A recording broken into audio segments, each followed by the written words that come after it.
اعوذ باللہ من الشیطان الرجیم بسم اللہ الرحمن الرحیم رب اشرح لی صدری ویسر لی امری واحلل عقدۃ من لسانی یفقہوا قولی واجعل لی وزیرا من اہلی اللہم صلی علی محمد وآل محمد وبارک وسلم تسلیما۔ ہم نے آیت نمبر 64 تک پڑھ لیا تھا۔ اللہ سبحانہ تعالیٰ کہتے ہیں کہ جب انہوں نے نافرمانیوں پہ نافرمانیاں کی، ہماری بات سے، ہمارے حکم سے روگردانی کی، اس کے بعد بھی ہم نے آپ کو معاف کر دیا، بنی اسرائیل کو ہم نے معاف کر دیا، تو اللہ کہتے ہیں کہ تم پر اللہ کا فضل اور اس کی مہربانی نہ ہوتی تو پھر تم خسارہ اٹھانے والوں میں سے ہو جاتے۔ آگے اللہ کہتے ہیں بسم اللہ الرحمن الرحیم وَلَقَدْ عَلِمْتُمْ، اور البتہ تم نے جان لیا، الَّذِينَ اهْتَدَوْا، جنہوں نے زیادتی کی، منکم تم سے، فی السبت ہفتہ کے دن میں، فَقُلْنَا، تب ہم نے کہا، لَهُمْ ان سے، کونوا تم ہو جاؤ، قِرَادَةً خاسئین، ذلیل بندر، اور تم انہیں خوب جان چکے ہو جنہوں نے تم میں سے زیادتی کی تھی ہفتہ کے دن میں، تو ہم نے کہہ دیا ان سے کہ ہو جاؤ ذلیل بندر۔ اب یہ کیا واقعہ ہے؟ یہ بھی بنی اسرائیل کو اللہ سبحانہ تعالیٰ یاد کروا رہے ہیں۔ ان میں سے ہی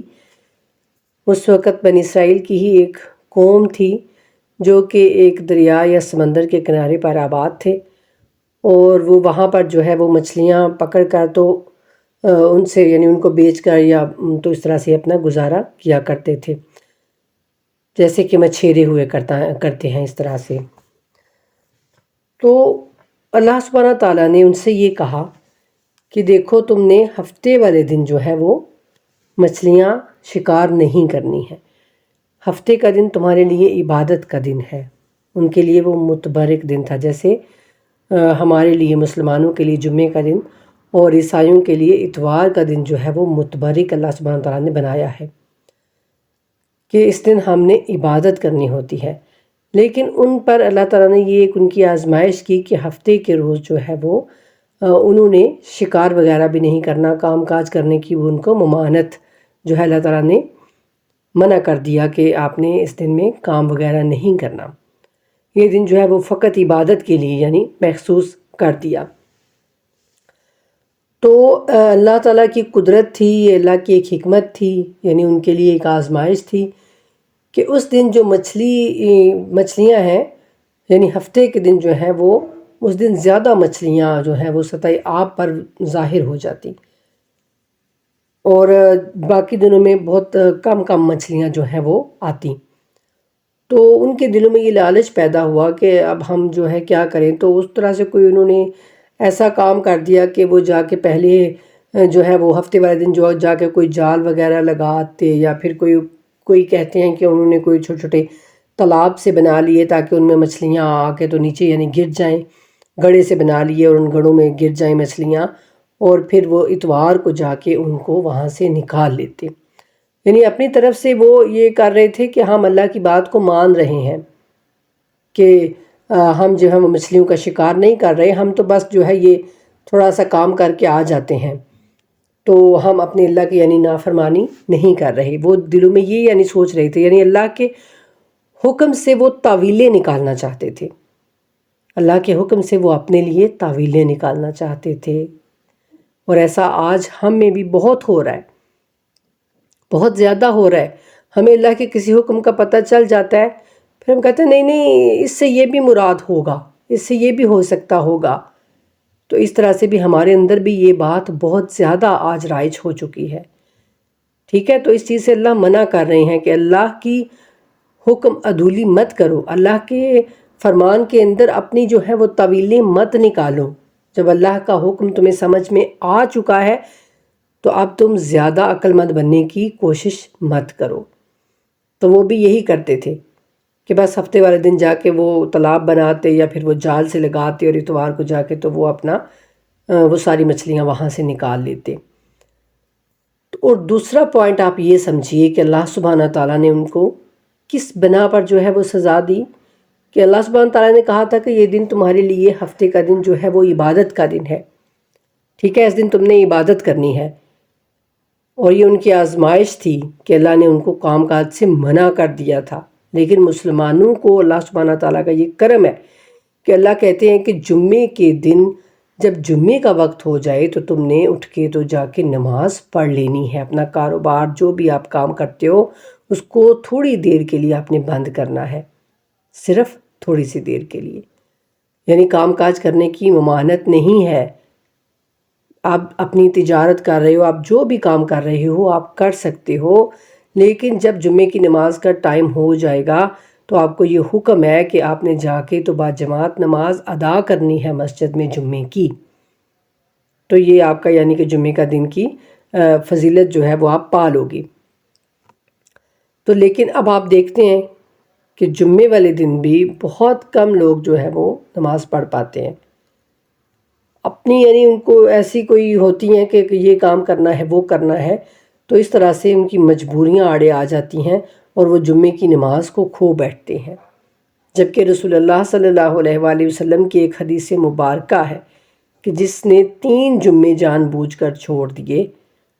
تو اس کے دل میں یعنی نفاق پیدا ہو گیا، تو جس کا مفہوم یعنی کچھ اس طرح سے بنتا ہے۔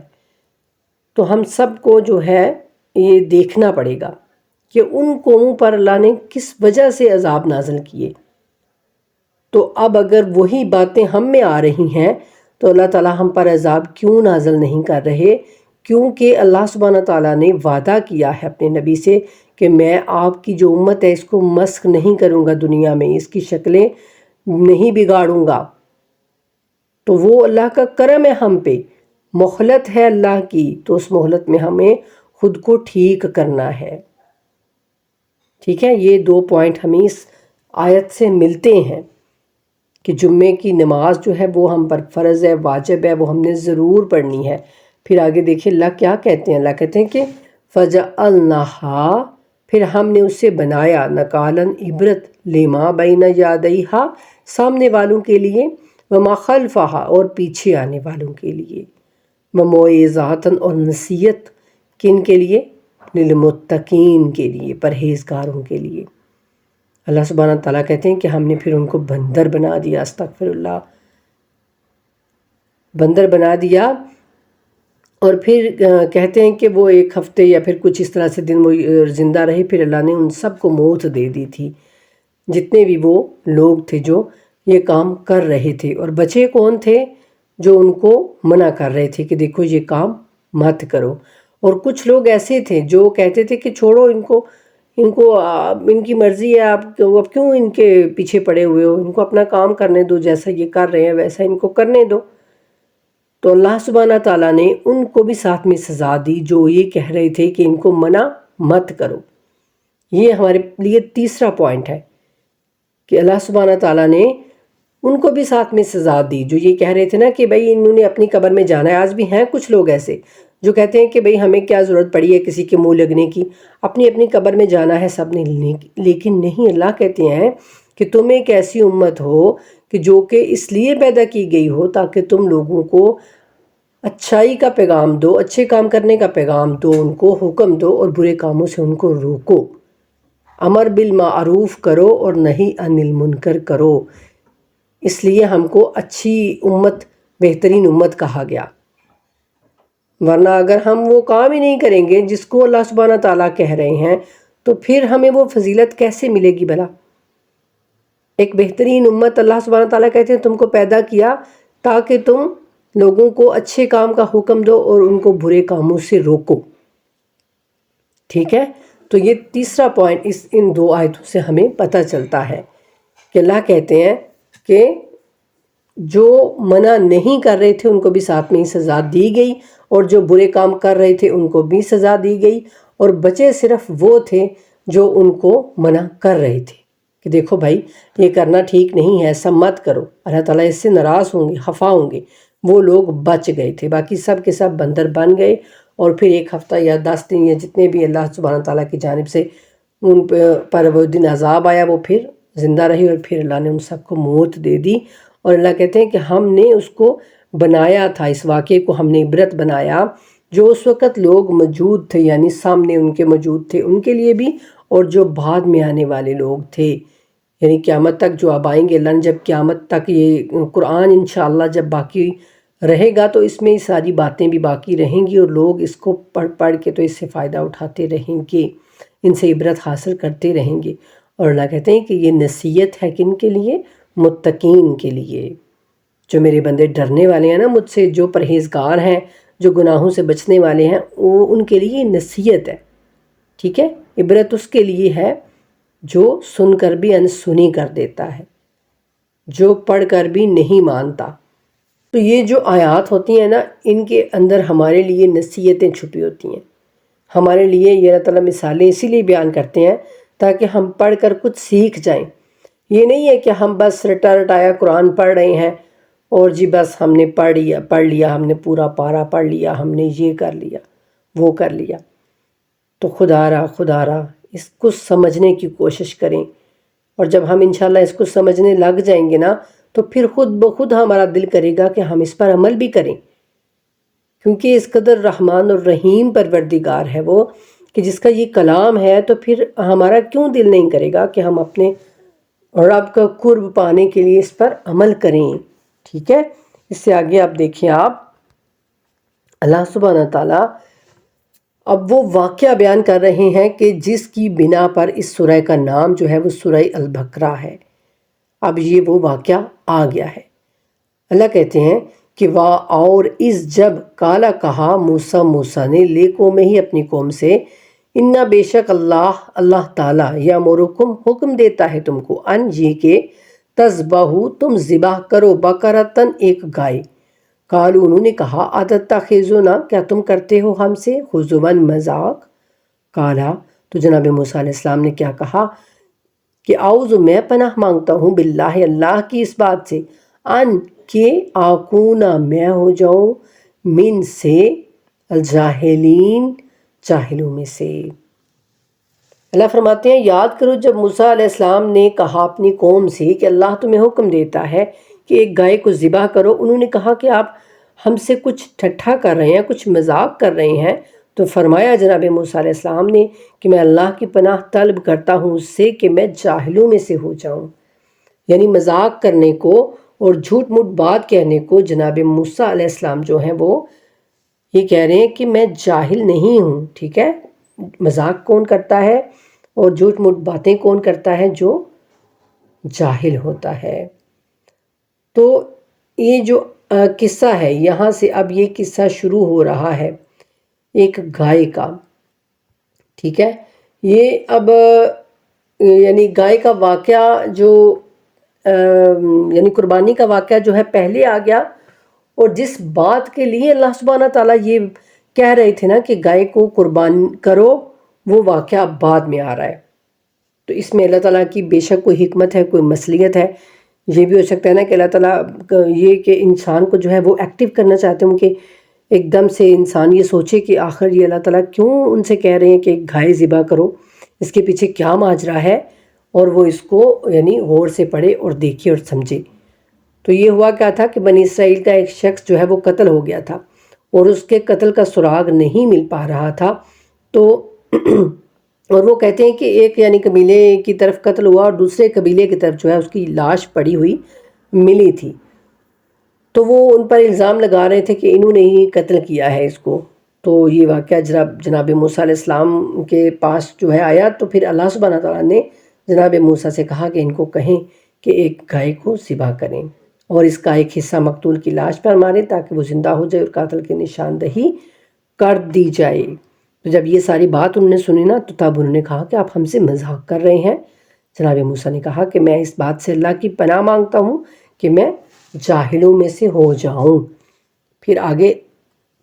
اللہ کہتے ہیں کہ قالوا انہوں نے کہا ادع لنا دعا کریں ہمارے لیے ربک اپنے رب سے، یبین لنا بتلائے ہمیں، ما ہی کیسی ہے وہ، قالا اس نے کہا انہو بے شک وہ، یقول فرماتا ہے، انہا بقرۃ وہ گائے، لا فارض نہ بوڑھی، ولا بکر اور نہ چھوٹی عمر کی ہو، اوان جوان ہو، بینا ذالکا درمیان میں یعنی درمیانی عمر والی ہو، فَفَعَلُوا پس کرو ما جو تؤمرون تمہیں حکم دیا جاتا ہے۔ اب یہ بھی اب دیکھیے گا آپ کہ وہ جو بنی اسرائیل والے تھے وہ کٹ حجتیوں پہ کٹ حجتیاں کرتے جائیں گے اور ان کے لیے مشکلات میں اضافہ ہوتا جائے گا۔ اگر وہ اللہ سبحانہ تعالیٰ کی بات مان لیتے اور اسی وقت ایک گائے کو پکڑ کر ذبح کر دیتے تو واللہ ان پر یہ ساری مشکلیں جو ان پر پھر آگے پڑنے والی ہیں وہ نہ پڑتی۔ تو یہ رسول اللہ صلی اللہ علیہ وآلہ وسلم سے بھی پوچھا گیا، کسی نے پوچھا نا جب کہ یا رسول اللہ یعنی یہ واقعہ جو ہے اس کے متعلق، تو آپ نے فرمایا کہ اگر وہ اللہ سے اور اللہ کے رسول سے کٹ حجتیاں نہ کرتے، ان کو پریشان نہ کرتے جناب موسیٰ علیہ السلام کو، ان کی بات مان لیتے تو اللہ سبحانہ تعالیٰ ان پر یہ ساری مشکلیں پریشانیاں نہ ڈالتے۔ تو اب یہاں بھی آپ دیکھیں، ذرا غور کریں کہ انہوں نے کہا کہ ہمارے لیے ذرا اپنے رب سے دعا کیجئے۔ بار بار وہ یہی کہہ رہے ہیں کہ اپنے رب سے دعا کیجئے اے موسیٰ۔ وہ کہیں بھی یہ نہیں کہتے کہ اے موسیٰ ہمارے لیے ہمارے رب سے دعا کیجئے۔ رب تو وہ ان کا تھا نا، پالنے والا بھی تھا، مالک بھی تھا، خالق بھی تھا، رازق بھی تھا، لیکن ان کا دل ہی نہیں کر رہا تھا۔ یعنی اس قدر ان کے دلوں کے اندر جو ہے وہ بغض، کینہ اور ایک یعنی وہ کچھ تھا کہ ان کا دل ہی نہیں چاہتا تھا کہ ہم اپنے رب سے خود جو ہے وہ یعنی ہم یہ کہیں کہ وہ ہمارا بھی رب ہے، اتنی یعنی کہ تو ان کو اس قدر یعنی اللہ سے ایک عجیب سی وہ تھی دوری، قرب ان کو اللہ سے نہیں تھا، اور جس کی سزا وہ آج تک بھگت رہے ہیں۔ یہودیوں کا حال آپ دیکھ رہے ہیں نا، بے شک وہ آج مسلمانوں پر جو ہے وہ قابض ہیں، مسلمانوں کو انہوں نے جو ہے وہ نیچا دکھایا ہوا ہے، لیکن اللہ کی ان پر رحمت تو نہیں ہے نا، اللہ کا تو ان پر غضب ہے۔ تو یہ تو بس چند دن کی ان کو جو مہلت ملی ہوئی ہے یہ ہے بس۔ تو وہ کہتے ہیں کہ اپنے رب سے دعا کیجئے کہ ہم پر واضح کر دے کہ وہ گائے کیسی ہو۔ اچھا واضح کر دے، یعنی ان کو گائے کے متعلق ابھی سمجھ نہیں آئے کہ بس گائے کہا تو گائے ٹھیک ہے، نہیں۔ اب وہ جب پوچھ رہے ہیں، سوال کر رہے ہیں جناب موسیٰ علیہ السلام سے، تو پھر اللہ تعالیٰ نے بھی ایک پریشانی یعنی ایک مشکل ان کے لیے بڑھا دی اور کہہ دیا کہ وہ گائے پھر ایسی ہو جو نہ بوڑھی ہو اور نہ بالکل بچی ہو، بلکہ وہ نوجوان گائے ہو، درمیانی عمر کی ہو۔ تو اب اللہ کہتے ہیں کر گزرو جو تمہیں حکم دیا جا رہا ہے، یعنی اب کر بھی ڈالو، یہ سوال و جواب مت کرتے پھرو۔ لیکن پھر وہ کیا کہتے ہیں آگے، قالو انہوں نے کہا دولانا دعا کریں ہمارے لیے ربک اپنے رب سے، یبین لنا وہ بتلا دے ہمیں، ما لونہا کیسا اس کا رنگ ہو، یعنی کالا اس نے کہا، انہو بے شک وہ، یقول فرماتا ہے، انہا کہ وہ بقرۃ ایک گائے، صفراء زرد رنگ، واقعہ گہرا، لونہا اس کا رنگ، تاثر ناظرین جو دیکھنے والے کو اچھی لگتی ہو، بھلی معلوم ہوتی ہو۔ اب جب انہوں نے ایک اور سوال پوچھا، اللہ نے کہا تھا نا کہ اب کر دو جو تمہیں حکم دیا گیا ہے، لیکن انہوں نے نہیں کیا، اب ایک اور سوال جناب موسیٰ سے پوچھ ڈالا، تو پھر اللہ نے بھی ان پر ایک اور مشکل بڑھا دی۔ تو اللہ کہتے ہیں کہ اب انہوں نے کہا کہ ہمارے لیے دعا کیجیے اپنے رب سے کہ وہ ہمیں بتا دے کہ اس کا رنگ کیسا ہو۔ فرمایا اللہ سبحانہ تعالیٰ نے کہ اللہ فرماتا ہے کہ وہ گائے ہونی چاہیے زرد رنگ کی، جس کا رنگ ایسا شو ہو کہ دیکھنے والوں کو وہ خوب اچھی لگے۔ اب رنگ بھی یعنی اللہ نے پھر متعین کر دیا کہ ٹھیک ہے بھائی، رنگ بھی اب زرد ہونا چاہیے، اور وہ ایسا زرد ہو کہ وہ دیکھنے والوں کو بھلا معلوم ہو، ٹھیک ہے۔ اس کے بعد کہتے ہیں کہ قالو انہوں نے کہا دولانا دعا کریں اپنے ہمارے لیے ربا کا اپنے رب سے، اپنے رب سے جو بجلن وہ بتلا دے لانا ہمیں ماہیجا وہ کیسی، انا کیونکہ البقرہ گائے تشابہ اشتباہ ہو گیا، یعنی ہم پر ظاہر نہیں ہو رہی، ہمیں شبہ پڑ گیا، ٹھیک ہے۔ تشابہ کہتے ہیں کہ شبہ پڑ جانا، کسی چیز میں کنفرم نہ ہونا۔ تو علینا ہم پر، وَإِنَّا اور بے شک ہم، ان اگر شاء اللہ نے چاہا، لا مختدون تو پھر ہم ضرور ہدایت پا جائیں گے۔ اب یہ اتنے سوال و جواب کرنے کے بعد اب وہ کہتے ہیں کہ بھئی ہمیں تو پتہ نہیں چل رہا جناب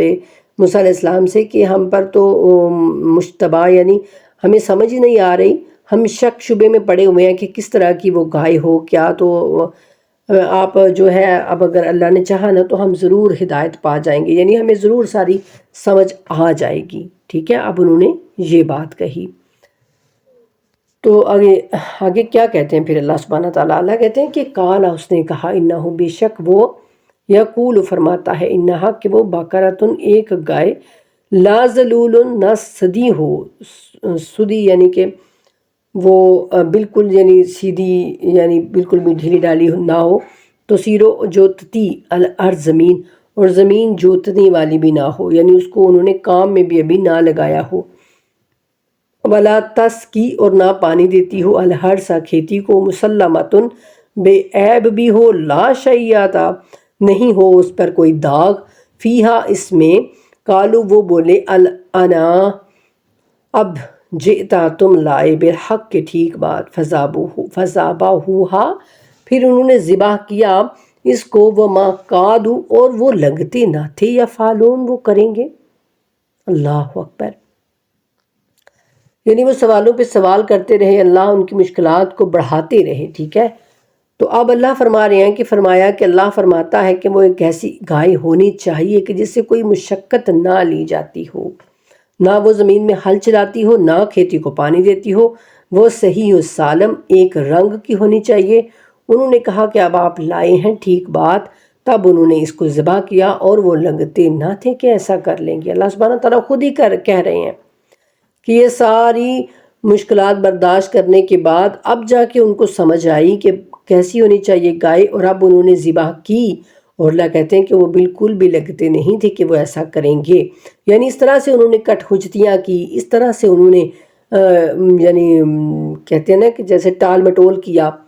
تو اللہ کہتے ہیں کہ وہ لگتے نہیں تھے کہ وہ ایسا کریں گے. تو اب انہوں نے جب گائے کو ذبح کر دیا تو پھر اللہ سبحانہ تعالیٰ نے وہ قتل والا جو واقعہ تھا وہ اب جا کے اللہ تعالیٰ بیان کر رہے ہیں. اللہ کہتے ہیں وَإِذَا قَتَلْتُمْ، اور جب تم نے قتل کیا، نفساً، ایک آدمی، ایک جان، فَدَرَأْتُمْ، پھر تم جھگڑنے لگے، فیہا، اس میں، واللہ، اور اللہ، مخرجن، ظاہر کرنے والا، ما کنتم، جو تم تھے، تکتمون، چھپاتے. یعنی اللہ کہتے ہیں کہ یاد کرو جب تم نے ایک شخص کو قتل کر دیا تھا اور اس کا الزام تم ایک دوسرے پر لگا رہے تھے، اور اللہ کو ظاہر کرنا تھا جو کچھ تم چھپا رہے تھے. تو اللہ سبحانہ تعالیٰ نے پھر کہا کہ فَقُلْنَا، پھر ہم نے کہا، اضربوہ، اسے مارو، ببعضہا، اس کا ٹکڑا، کذالک، اس طرح، یحیی اللہ، اللہ زندہ کرے گا، الموتیٰ، مردے کو، ویریکم، اور تمہیں دکھاتا ہے، آیاتہ ہی، اپنے نشان، لعلکم، تاکہ تم تعقلون، غور کرو. اللہ فرماتے ہیں تو ہم نے حکم دیا کہ مقتول کی لاش کو اس گائے کے ایک ٹکڑے سے ضرب لگاؤ، یعنی ایک حصہ ٹکڑے کا گائے کا لے کر تو اس کو ٹچ کرو. تو اللہ تعالیٰ نے پھر اس مردے کو اس طرح سے زندہ کر دیا، اور یہ ایک معجزہ تھا بے شک. تو دیکھو اسی طرح اللہ مردوں کو زندہ کر دے گا، یعنی وہ جیسے بھی چاہے گا وہ زندہ کر دے گا. یعنی تمہارے سامنے زندہ تو ہو گیا نا مردہ. اب اس کا مطلب یہ نہیں ہے کہ اللہ ہر ایک انسان کے لیے ایک گائے کو ذبح کروائے گا قیامت کے دن اور پھر اس سے وہ انسان کو اٹھائے گا، ایسا نہیں ہے. بلکہ اللہ سبحانہ تعالیٰ یہ بتانا چاہ رہے ہیں کہ دیکھو بالکل جیسے تمہارے سامنے یہ مردہ زندہ ہو گیا تو اسی طرح تم سب کو بھی ایک دن زندہ کروں گا، اور وہ تمہیں اپنی نشانیاں، اپنی قدرت کے نمونے دکھاتا ہے تاکہ تم عقل سے کام لو، لعلکم تعقلون. اللہ یہ چاہتے ہیں کہ تم عقل والے بن جاؤ. ٹھیک ہے، اس کا مطلب یہ ہوتا ہے، یعنی لعلکم جہاں بھی آئے گا تو اس کا مطلب یہ ہوگا اللہ سبحانہ تعالیٰ یہ چاہتے ہیں. آگے اللہ کہتے ہیں ثم، پھر قست، سخت ہو گئی، قلوبکم، تمہارے دل، من بعد ذالک، اس کے بعد، فہی، سو وہ، کالحجارۃ، پتھر جیسے، او یا اشد قسوۃ، اس سے زیادہ سخت، وَإِنَّ، اور بے شک، من الحجارات، پتھروں سے، لما، البتہ، یتفجر، پھوٹ نکلتی ہیں، منہ، اس سے، الانہار، نہریں، وَإِنَّ، اور بے شک، منہا، اس سے، لما، البتہ، جو یشقاق، پھٹ جاتے ہیں، فیخرج تو نکلتا ہے، خراج ہوتا ہے یعنی من ہو اس سے، الماء پانی، وَإِنَّ اور بے شک منہا اس سے، لما البتہ، یحبط گرتا ہے، من سے، خشیت اللہ اللہ کی خشیت، اللہ کا خوف، اللہ کا ڈر، وما اور نہیں اللہ بے غافل بے خبر، غافل، اما سے جو، تعملون یعنی تم کرتے ہو۔ اب یہ سارا واقعہ ہو چکا اور یہ ان کے دیکھنے کے بعد پھر اللہ سبحانہ تعالیٰ فرماتے ہیں پھر تمہارے دل سخت ہو گئے اس سب کے بعد، بس اب تو وہ پتھروں کی مانند ہے، بلکہ سختی میں ان سے بھی زیادہ شدید ہے۔ اور پتھروں میں سے تو یقیناً ایسے بھی ہوتے ہیں کہ جن سے چشمے پھوٹ بہتے ہیں، اور ان پتھروں اور چٹانوں میں سے بے شک ایسے بھی ہوتے ہیں جو شک ہو جاتے ہیں، یعنی وہ ریزہ ریزہ ہو جاتے ہیں،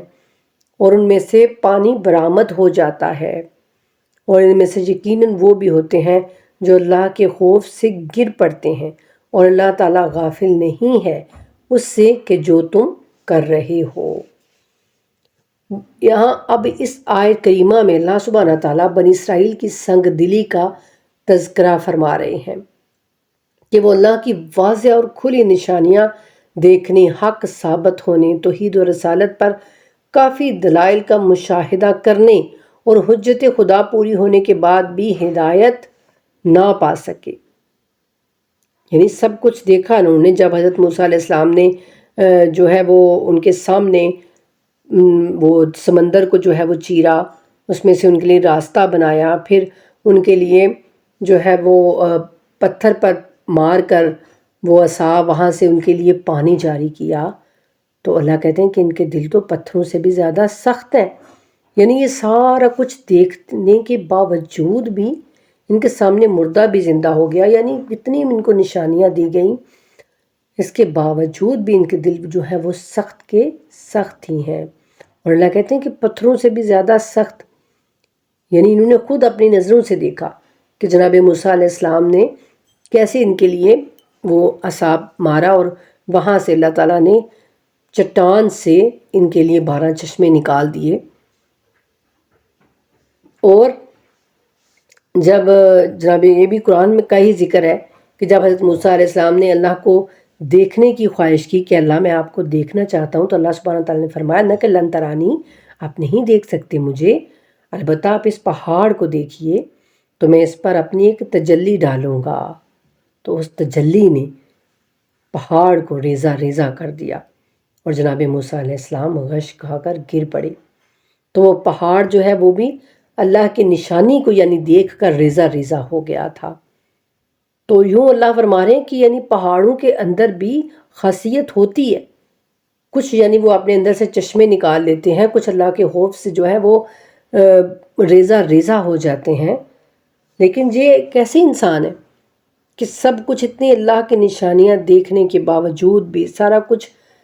اب ان کے سامنے ہوا، لیکن پھر بھی ان کے دلوں پر کوئی اثر ہی نہیں ہوتا، تو وہ پتھروں سے بھی زیادہ سخت ہیں۔ تو اللہ سبحانہ تعالیٰ سے دعا ہے کہ اللہ تعالیٰ ہمارے دلوں کو نرمی عطا کرے، اپنی محبت سے، اپنے پیار سے، اپنے رسول کی شفقت سے ہمارے دلوں کو اللہ سبحانہ تعالیٰ نرم کر دیں کہ ان پر اللہ کی باتوں کا اثر ہو۔ ٹھیک ہے، آمین الہی آمین۔ آگے اللہ فرما رہے ہیں کیا فتطمعون، کیا پھر تم توقع رکھتے ہو ان کے یؤمنو مان لیں گے، لاکم تمہارے لیے، وقد کان اور تھا، فریقن ایک فریق، منہم ان سے، یسمعون وہ سنتے تھے کلام اللہ کا، کلام اللہ کا کلام یعنی سنتے تھے وہ، ثم پھر یحرفونہ وہ بدل ڈالتے ہیں اس کو، من بعد بعد ما جو اکلوہ انہوں نے سمجھ لیا، وہم اور وہ یعلمون جانتے ہیں۔ یہ اب بہت بڑی بات ہے اور ہمارے لیے بہت بڑی نصیحت ہے۔ اللہ کہتے ہیں کہ تو کیا ہے مسلمانوں، تم یہ توقع رکھتے ہو کہ یہ تمہاری بات مان لیں گے؟ یہ کیوں اللہ سبحانہ تعالیٰ فرما رہے ہیں؟ یعنی اس وقت کے مسلمان وہ یہ سمجھتے تھے کہ جیسے اللہ نے ہم پر رسول بھیجا، ہم پر قرآن بھیجا، ایسے ہی یہ بھی اہل کتاب ہیں، یہ بھی جناب موسیٰ علیہ السلام کے ماننے والے ہیں، ان کے پاس بھی کتاب ہے، توریت ہے، تو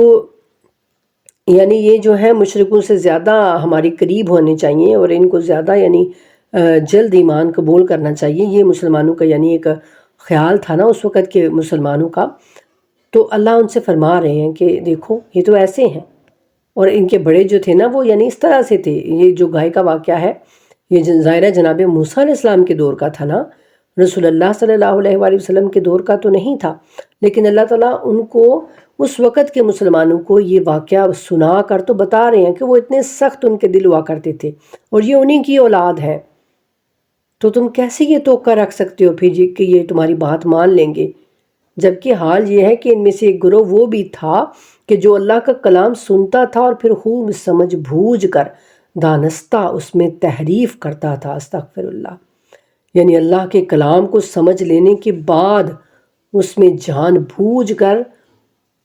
کمی بیشی کر دیتا تھا، الٹ کر دیتا تھا اس کو، یعنی اس میں جو اللہ کہتے ہیں نا کہ میں نے اپنے رسول کی نشانیاں بھیجی، ان نشانیوں کو بدل دیا کرتا تھا۔ تو بدلتا کون ہے؟ قرآن میں سوری کتاب میں تحریف کون کرتا ہے؟ جو ظاہر ہے اس کو جان لیتا ہے کہ یہ اگر لوگوں کو پتہ چل گئی نا بات تو لوگ تو میرے خلاف ہو جائیں گے، تو مجھے تو جو چندے ملنے ہیں وہ تو بند ہو جائیں گے، تو پھر وہ اس کو چینج کرتا ہے، اس کو بدلتا ہے۔ اور ایسا آج بھی ہو رہا ہے، آج تک ہو رہا ہے، اور اگر آج بھی ہم سنبھلیں گے نہیں، آج بھی ہم یوں ہی فرقوں میں بٹے رہیں گے، آج بھی ہم ایک دوسرے کی بات کو نہیں سنیں گے، ہم قرآن کی طرف نہیں آئیں گے، ہم جو ہے وہ حدیث کو پرکھیں گے نہیں کہ کون سی حدیث جو ہے وہ صحیح طرف جاتی ہے، کون سی حدیث ہمیں قرآن سے ٹکراتی ہوئی نظر آتی ہے، تو پھر ہمارا حال یہی رہے گا، کیونکہ حدیث وہی ٹھیک ہے جو قرآن کے مطابق ہوگی۔ قرآن اللہ کا کلام ہے، بے شک حدیث رسول اللہ صلی اللہ علیہ وآلہ وسلم کا کلام ہے، لیکن خود رسول اللہ نے جھوٹوں پر لعنت کی ہے۔ صحیح بخاری میں حدیث ہے کہ جس نے کوئی جھوٹی بات کہی اور پھر اس نے میری طرف اس کی نسبت کر دی تو وہ اپنا ٹھکانہ جہنم میں بنا لے۔ تو اس کا مطلب کہ کچھ لوگ ایسے ہوں گے، رسول اللہ کو پتہ تھا، تبھی رسول اللہ صلی اللہ علیہ وآلہ وسلم نے ایسی حدیث بتائی تھی نا کہ دیکھو میری طرف جھوٹ منسوب نہ کرنا۔ تو خود صحابہ کرام کہتے ہیں کہ بہت ساری جو یعنی چیزیں تھیں وہ چینج ہو گئی تھیں۔ صحیح بخاری میں، صحیح مسلم میں لکھا ہوا ہے کہ بہت ساری سنتیں چینج ہو گئی تھی، بہت ساری باتیں چینج ہو گئی تھی رسول اللہ صلی اللہ علیہ وآلہ وسلم کے بعد۔ تو اگر ہم ان سب باتوں کو پرکھیں گے نہیں دیکھیں گے قرآن سے کون سی بات اٹیچ ہوتی ہے، کون سی بات اٹیچ نہیں ہوتی ہے، اندھے بس وہ کہتے ہیں کہ اندھے واہ بس چلتے جانا، تو پھر ہمارا وہی حال ہوگا کہ دیواروں سے ٹکریں ہماری لگیں گی اور نقصان ہمارا ہوگا۔ تو خدارا آج سے ہی سمجھ جائیں۔ تو اللہ کہہ رہے ہیں کہ وہ جان بوجھ کر اللہ کے کلام کو وہ سنتے ہیں، سمجھتے ہیں، پڑھتے ہیں، لیکن دانستہ طور پر خود جان بوجھ کر اس میں پھر وہ ہیرا پھیری کر جاتے ہیں۔ اور جو آج کے علماء کرام ہیں نا، معذرت کے ساتھ اگر کسی کا دل دکھے تو اگر وہ کچھ ایسا کر رہے ہیں، قرآن میں تو وہ ہے ان کی جو تعویلیں کر کے نا، تو وہ اس کے جو ترجمہ ہوتا ہے اس کو اپنی طرف کھینچ کر لے کے جانے کی کوشش کرتے ہیں، لیکن جو حدیثیں ان میں بہت ساری تحریف ہو چکی ہے، حدیثوں میں بہت ساری تحریف ہو چکی ہے۔ تو اس لیے جو علماء کرام ہیں وہ زیادہ بہتر جانتے ہیں، اور ان کا یہ فرض بنتا ہے کہ وہ سب مل کر بیٹھیں اور اس بات کا حل نکالیں، سب کو قرآن کے ساتھ جوڑیں، سب کو اللہ کی جانب لے کے آئیں۔ اللہ تعالی ہم سب کو اس بات کی توفیق دے کہ جتنا بھی کسی کے پاس علم ہے وہ اس کو صحیح طرح سے خود بھی پہلے علم حاصل کرے اور پھر اس کو آگے تک پہنچانے کی کوشش کرے۔ تو اللہ تعالی ہم سب کی توفیقات میں اضافہ کریں۔ وَمَا عَلَيْنَا إِلَّا الْبَلَاغُ الْمُبِينُ۔ آج کا سبق جو ہے وہ یہیں تک، انشاءاللہ اس سے آگے صبح پڑھیں گے۔ تو آپ سب سے میری بچیوں سے گزارش ہے کہ اس بات کو زیادہ سے زیادہ لوگوں تک پہنچایا کریں، زیادہ سے زیادہ اس کو دوسروں تک شیئر کرنے کی کوشش کیا کریں۔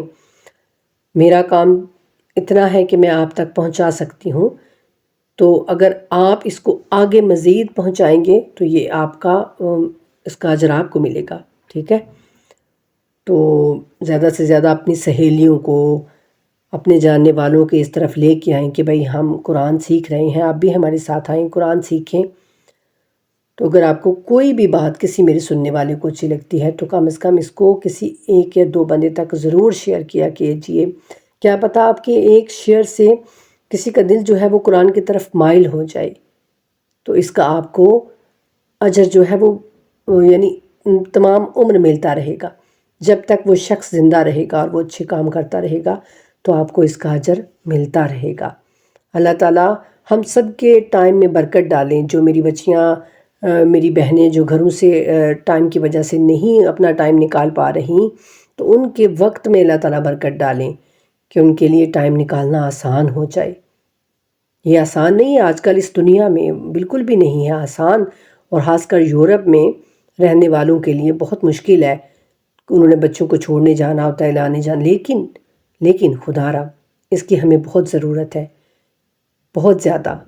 تو اللہ تعالیٰ ہم سب کی توفیقات میں اضافہ کریں، ہم سب کے لیے ٹائم نکالنا آسان کریں۔ اسی دعا کے ساتھ اللہم صلی علی محمد و آل محمد وعجل فرجہم و فرجنا بہم برحمتک یا ارحم الراحمین، آمین یا رب العالمین۔